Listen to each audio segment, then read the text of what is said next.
Alright guys, this video is on principal component analysis and factor analysis, and what I intended to do is to just put up one video and include the demonstration on R, and just go through a complete example from entering data to modifying the data in Excel to actually showing you how you write it up APA style. But I decided against that. What I decided to do is to split it into two videos because it's going to be extra long. So this is going to be a short video. I would think 15 minutes will be in and out of here. So, but it's going to be important to try to understand, or for at least for me to convey the message to you. What is PCA and what's factor analysis? The first thing, let's think about the general purpose. First of all, I think about principal component analysis and factor analysis. These are two completely different statistical techniques, but the way I'm going to present it to you guys is they're going to be connected. Typically, we implement something like this with an extremely large data set. We're trying to kind of discover certain underlying factors that may be well related and independent. So we want to see, for example, let me give you an example where this may work. Let's say that we gave a questionnaire, 25 questions to a group of people. And again, we want a large sample size. And we wanted to see if there was any correlation between certain sets of questions. Maybe people who answered, let's just keep it simple here, true and false. Maybe people who answered true on number 1 tended to answer true on number 7 and true on number 11, so on and so forth. Yet people who answered false on number 2 tended to answer false. So there were these underlying patterns that when we just look at the data set and try to eyeball it, we can't pick those out. So that's the purpose of principal component analysis and factor analysis. Is to as I say in part 2 there, discover which factors are independent of the other and which are highly correlated with those that actually load on their own factor. To get a little more technical here, exploratory factor analysis and confirmatory factor analysis are two branches. We're only going to look at exploratory factor analysis, and this is going to be kind of a descriptive statistic technique where we just look at our data, run the factor analysis, and summarize the data that kind of group together. At the end of the day, I kind of think of PCA as, factor analysis is kind of a, kind of a linear combination that looks at kind of the maximum shared variance across factors. The second thing we get into, confirmatory factor analysis. Let's say that we gave a questionnaire and we thought that from that questionnaire we could kind of tap into certain certain factors. Maybe we give an examination, a math exam, and we think that the underlying factors there we'd be able to distinguish arithmetic skills from algebra skills, from statistics skills, and so there may be these underlying factors that we think our test actually can sort of distinguish between or differentiate from the underlying factors. Well, if we wanted to test that, we would do confirmatory factor analysis. If we just want to explore, kind of just jump in the deep end of the pool and just start looking around for stuff, we would do exploratory factor analysis. Limitations, I'm not sure there's any statistical technique that comes under more fire than PCA and factor analysis. The reasons, there's no way to test your solution. If we run a multiple regression model, then we can create these kind of a way to test how our solution predicts the dependent variable. The second thing I'll tell you is there's an infinite number of rotations, so the final decision is quite subjective, and we'll get into that in the illustration. The third one is the one I've run into the most. It's a last-ditch effort when some research projects go go crazy. I had a very good friend who was a colleague for years that she wanted to study some, how people's beliefs about mathematics and how their kind of underlying fears and it's kind of a psychology spin had to do with their, or I guess it was related to their success in mathematics. And she collected some data, had an extremely small data set, came up with nothing, but she wanted to publish because she had done a lot of work looking at the Lit Review and collecting her data and writing the grant to get funded. So what she did in the end is she just said, well, let's do some factor analysis. Well, it was a complete nightmare, and actually I did talk her out of it.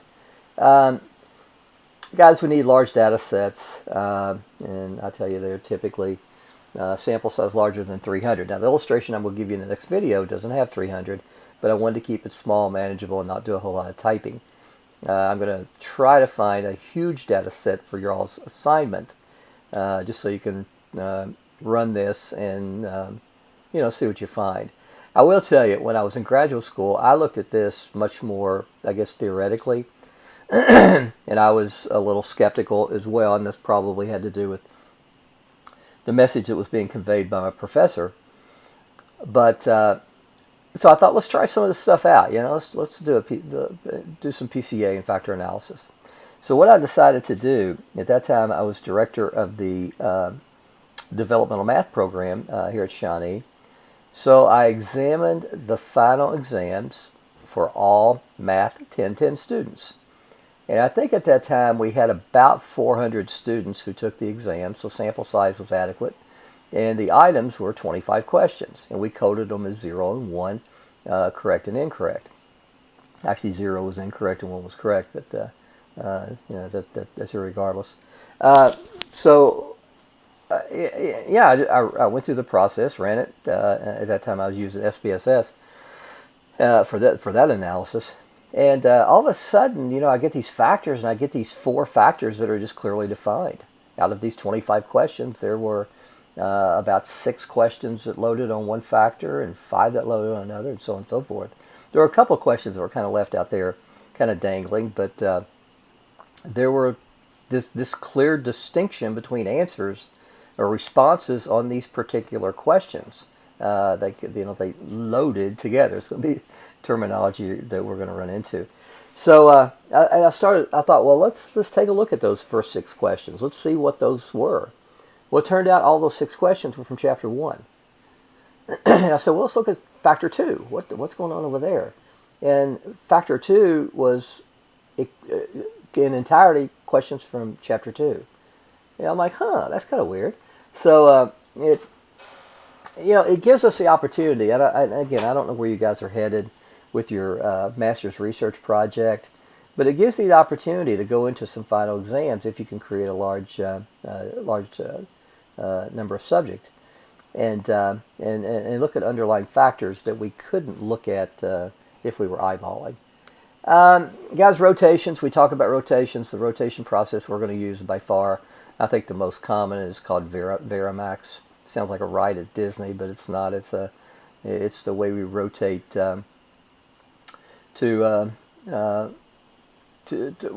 we perform these rotations to essentially look for correlations between items, and we try to make that higher and try to create lower correlations for the other loadings. We're not going to get into the mathematics behind this. We're going to get into the application of it. It's kind of cool. It's really, to be perfectly open and honest with you about this, it's going to be something that happens behind the scenes. You're going to see the results after the rotation, the initial and then after the rotation. And so I just want you to kind of have that new terminology added to your vocabulary. Guys, this is awesome. This gives you a really good idea what rotations are. I call this rotations for dummies. I got to give this guy credit. I didn't come up with this. This is not my work. This is, I think, Dr. James Lee. You can find him on YouTube just like I did. And he talks about, he gives a short video. I think it's going to be about a minute. Well, his video is longer than that, but I'll only bring out about a minute. of how would we take a picture of this teapot that he's going to look at to get the most information. Of course, the connection I want you to make is how could we look at our data to create the most variability. So, because guys, again, that's kind of what it's all about. So here we go. There's going to be no sound, but I'll work through with you. This slideshow helps you see some stuff. You can pause that. But again, how do you take a picture to get the most information? Well, if you look in the bottom left, and he's got a thumbs down, which is kind of clever, and then he creates some rotation. You can see that the rotation you probably would end up with that would give you the most information is the one that the arrows actually end up pointing toward. So if you can imagine being able to rotate your data in ways that you create more information from your data, and that would be the one that creates the most variation. That's kind of what we're doing in the whole principal components factor analysis example. So I don't know, I thought that was kind of clever. So there he gets into how it works, and yeah, it's just kind of cool. So this thing gets into eigenvalues and rotation of variance covariance matrices, and really it's kind of some really cool stuff. So guys, remember, at the end of the day, when people walk into your statistics classes, you guys are probably going to be teaching stats at the high school level soon. People think it's all about means and medians, measures of central tendencies. At the end of the day, it's really all about variance. And I give this example all the time about how variation can change the ranking process. Ranking really not related to factor analysis or principal component analysis, other than we do get a natural ranking of our factors through the PCA process by looking at the standard deviation, the variance on the factor. We could actually call that an eigenvalue. But look at this situation where I'm trying to, it's hypothetical, where I have 3 students. I'm trying to ultimately rank who is the highest. And if you look at the midterm score up here of 70, 80, 90, you can see that student number 3 clearly rates the highest. But on the midterm, student number 3 clearly rates the lowest. But when we average these things together, student number 3 wins by a pretty significant margin, if you will, simply because the variation in the midterm is so much more than the variation in the final exam. Now, let's say we have a weighting procedure, and we're like, you know what, the final exam should weight more because it's more important. It's cumulative. If the person didn't get it at the midterm, this gives them an opportunity to learn the material ultimately, which is, really at the end of the day, what we're trying to accomplish here. Hence, the reason you guys got to redo your midterm exam. But if you look at the weighting here, let's say we only weighted the midterm at 10% and the final at 90%. Look at the variation in the midterm. There's a lot, right? 15 points difference between student 1, student 2, and student 3, whereas only 1 point difference in the final exam.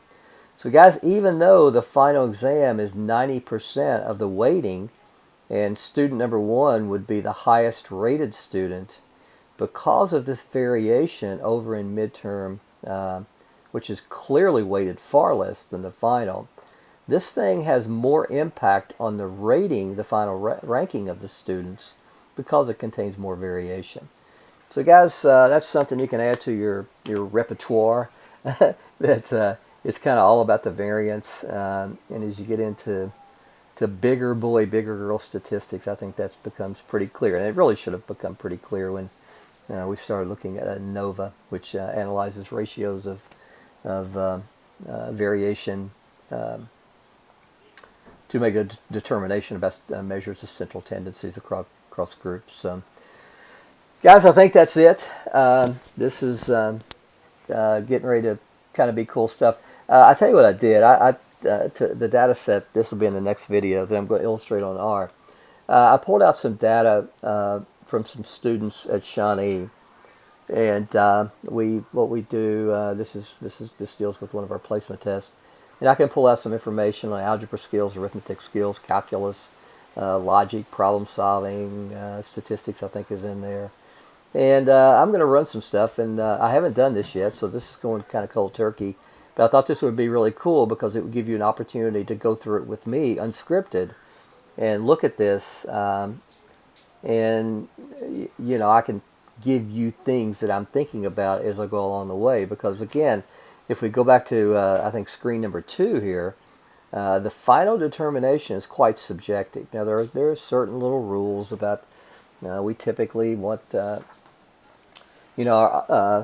standard deviations to be 1 or higher. So, but at the end of the day, it's the researcher's final decision on how many factors to include in their model. So, guys, you're going to get a full version of that in the next video. So, guys, take care. I think today is July the 6th, the Sunday. Getting ready to go out on the pontoon and relax a little bit. So, take care.